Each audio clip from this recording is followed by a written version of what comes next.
o cristianismo português, ele se submetia a Roma porque todo reino tinha que se submeter, mas ele era bem heregezinho, pro ponto de vista romano. Ele tinha as suas próprias crenças ali. Tanto que o Portugal teve 17 reis excomungados pelo Papa. Então, assim, os reis não aceitavam, às vezes, as ordens, não aceitavam as imposições, eles brigavam muito, eram turrões mesmo. O português era turrão, teimoso. Foi um dos grandes difusores, né, do cristianismo, né? Foi. Espalhar, né? Sim, pra Índia. E assim, o cristianismo também que era meio fake, né? Porque os judeus não se convertiam de verdade. Eles mudavam os nomes para nomes de cristãos para não serem mortos pela Inquisição, né? Porque daí é já no caso da Inquisição. E aí essa galera vem de barco pro Brasil. Meu bisavô até veio nessa galera. Sim. Mas não é, pro Nordeste, mas não é só essa fase. Assim, o cristianismo ele teve várias manifestações diferentes em vários lugares. Na Rússia, você tinha o cristianismo que se espalhou lá, nestoriano, do Oriente, que depois acaba se tornando uma heresia, mas era uma coisa assim mais orgânica, o pessoal ia, convivendo com o povo. Então existiram várias formas de cristianismo, e existiu a época em que os impérios se tornaram cristãos, né? Então aí uniu igreja e Estado, é uma coisa que só. Foi a Roma, né? Tomando conta de tudo, né? O que é curioso, porque veja, a gente vê só o lado ruim dessa parte, mas se a gente para pensar, Roma estava jogando os cristãos aos leões, né? Eles proibiam o cristianismo, basicamente. Aí Constantino se converte, entre aspas, né? Mas diz que tem aquele sinal. Ele era um sabor cristão. Sabor cristão. Mas a mãe dele era cristã, ela foi considerada depois a Helena, né? Santa Helena, né, para os católicos. Então, assim, a questão é assim, veja, não existe cristianismo perfeito. Existem tentativas de aperfeiçoamento, claro, talvez os dos santos e dos mártires. Qual é o cristianismo perfeito? Dos apóstolos, dos mártires, dos santos. Que não era perfeito também, né? Mas chegar mais perto. A terra não é perfeita. Chegava mais perto. Expansão, reino do céu, pega uma terra totalmente zoada. Mas é porque você vai ver, por exemplo, você falou dos celtas aí, você vai ver a galera do cristianismo ali daquela época, era uma balbúrdia, né? Os papas matavam, pegavam a mulher dos outros, faziam era uma loucura aquilo ali, né? E aí eles tinham aquela fé antiga que era a fé druida, né? Que vinha da deusa. Sim, e aí os druidas. E aí começa a ser misturado a coisa, né? E aí também, teve Inquisição também, né? Alguns atribuem até o final dessa parte que tinha nos Stonehenges ali, a adoração ao Burning Man, tudo aquilo que tinha, os rituais de fertilidade dessa época, o fim dele por causa da Igreja Católica, que foi forçando todo mundo a virar cristão, né? Aí depois vem a mistura, né? Quando os vikings começam a chegar e tudo mais, né?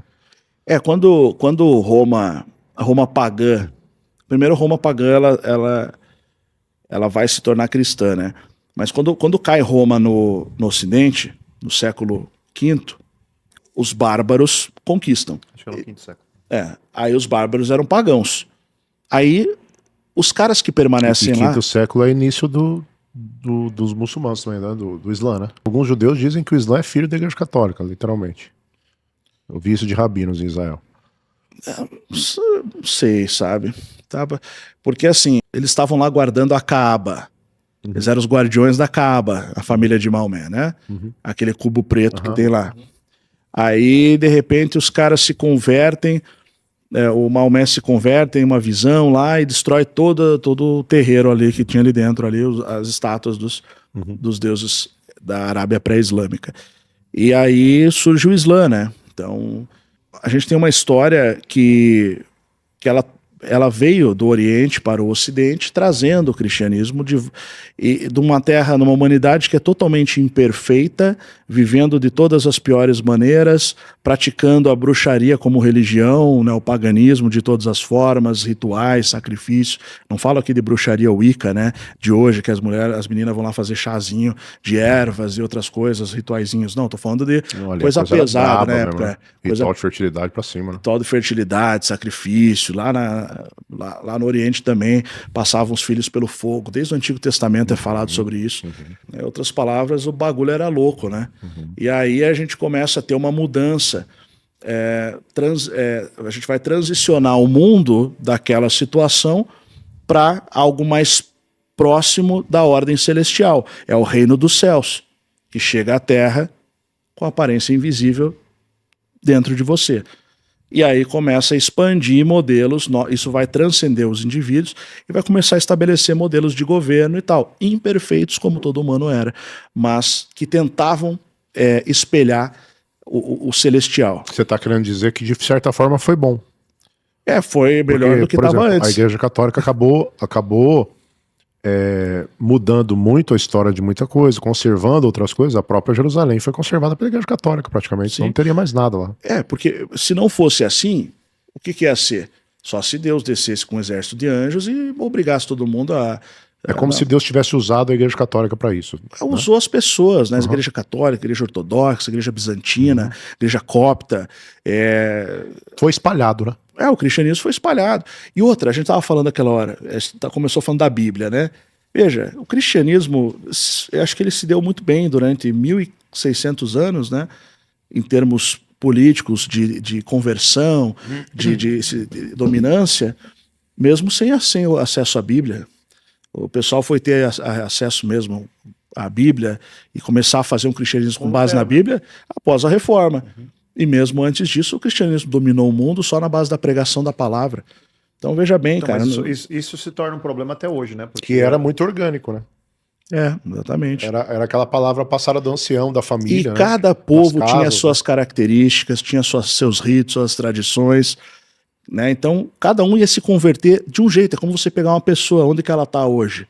Ela está naquela situação. Ela se converte, ela começa um caminho, que é onde ela vai começar a deixar certos hábitos. Agora pensa a mesma coisa no nível de uma sociedade, de um povo, às vezes até um império.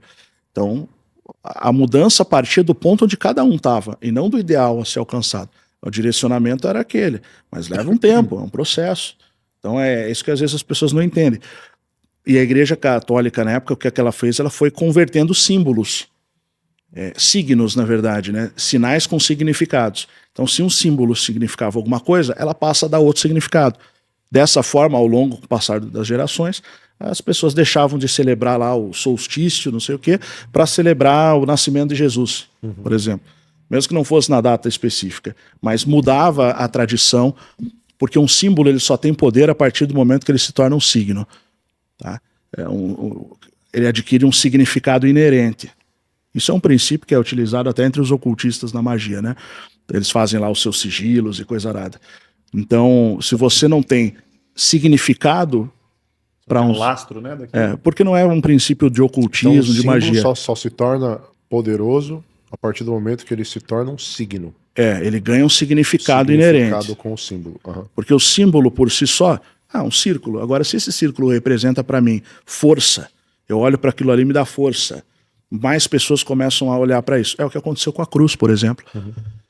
Né? Você tem o hexagrama de Israel, hoje, que é muito mais antigo, mas era o Magem, né, que era um amuleto de proteção. Então, ele vem lá da Haifã, né? Eu acho que é até mais antigo, viu? Porque o pessoal fala da estrela de Haifã, tudo, mas você tem na Babilônia tinha, na Índia tinha. Então são coisas assim, são símbolos muito antigos que tinham uma representação metafísica. Agora, você pode... Você acha que já tinham representação de geometria sagrada mesmo? Já. A geometria sagrada é anterior ao judaísmo. A Cabala o misticismo judaico, ele é só uma configuração de conhecimentos antigos. Só que a Cabala ainda tem uma vantagem em relação ao misticismo vazio, assim, sem direcionamento. Porque pelo fato dela ser estudada pelos judeus, então ela está atrelada à Torá. Então a Cabala ela não pode ferir os preceitos da Torá. Se ela ferir, é porque o cara já entrou na Cabala negra, ele já começou a fazer a Cabala invertida, que é o ocultismo magia negra, né? Então até aí vai surgir desse princípio de você fazer essa investigação metafísica, essas práticas a partir, como os judeus fazem com a Cabala, vai surgir a teurgia, o termo da teurgia. No princípio os cristãos até fizeram isso, né? Mas depois acabou sendo... O que é teurgia? Sendo banido. Seria o uso dessas tecnologias metafísicas, mas de acordo com as ordens celestiais. Tipo, não para você querer invocar para ter poder, para derrubar o próximo, sabe? Era tipo assim, para você atrair, o que o pessoal faz, atrair a prosperidade, atrair um anjo, tentar falar com um anjo, chamar um anjo, né? Os rabinos faziam isso, Isaac Luria, se eu não me engano, Luria eu não tenho certeza, mas o Luria escreveu bastante, né, sobre as hierarquias celestiais. Mas, enfim, não estou dizendo que você tem que fazer isso, né? Hoje em dia, no cristianismo, está escrito lá bem claro para você não mexer com feitiçaria de nenhum tipo. Mas no passado ainda não havia uma definição muito clara para isso, inclusive o próprio Tomás de Aquino, São Tomás de Aquino, né, para os católicos, ele tem um tratado sobre alquimia. Então ainda não estava muito bem definido o que era ciência e o que era espiritualidade ali. Então esse tipo seria a teurgia. No estudo sobre magia, no estudo do ocultismo, demonologia, basicamente, você vai ter a teurgia, que seria essa magia, mas que era focada dentro dos princípios, sem violar preceitos sagrados. Dentro das leis das leis universais. Das leis do universo, etc. E você vai ter a baixa magia, que é a magia negra, magia de sangue. Faz uma distinção entre a magia branca e a negra, né? Isso, seria isso. Mas eu particularmente, né, assim, não recomendo que as pessoas se aventurem muito por essa parte, né? Nem a Bíblia, né? Leia as escrituras. O meio termo que o senhor deu, as tecnologias celestiais, que no final das contas são artes místicas, né? Mas queira ou não queira, tudo que está rolando hoje, até a computação quântica e toda esse lance de CERN e tudo mais, nada mais é do que isso, né? Eles estão movimentando o mundo espiritual com uma capa de tecnologia, né? Por isso que é importante ter conhecimento, saber às vezes como combater, né? Eu tenho um material nosso que é do conteúdo fechado, onde eu falo sobre, o nome do conteúdo é metafísica, né? Então ali eu tenho um módulo que é demonologia e ocultismo exposto. Eu entro só nessa parte, bem aprofundado, sobrenatural, como é que funciona, como é que os ocultistas agem, como é que funciona toda a estruturação. A gente vinha falando aqui sobre teorias de simulação, né? De holografia da realidade, hologramas, a gente conversou, né? Elon Musk fala isso, né? Essa é uma das máximas de Elon Musk, ele fala que a gente vive numa simulação. Sai da Matrix, controle a máquina. Sai da Matrix, vira referência. Valorize seu currículo, mostra tua potência. As profissões do futuro pedem competência. Sai da Matrix, controle a máquina. Sai da Matrix, vira referência. Quer dominar a inteligência artificial? Bem-vindo ao curso Operador de IA. Aqui você assume o controle do futuro. Clique agora e garanta sua vaga. Diploma reconhecido pelo MEC. Fortaleça seu currículo e destaque-se.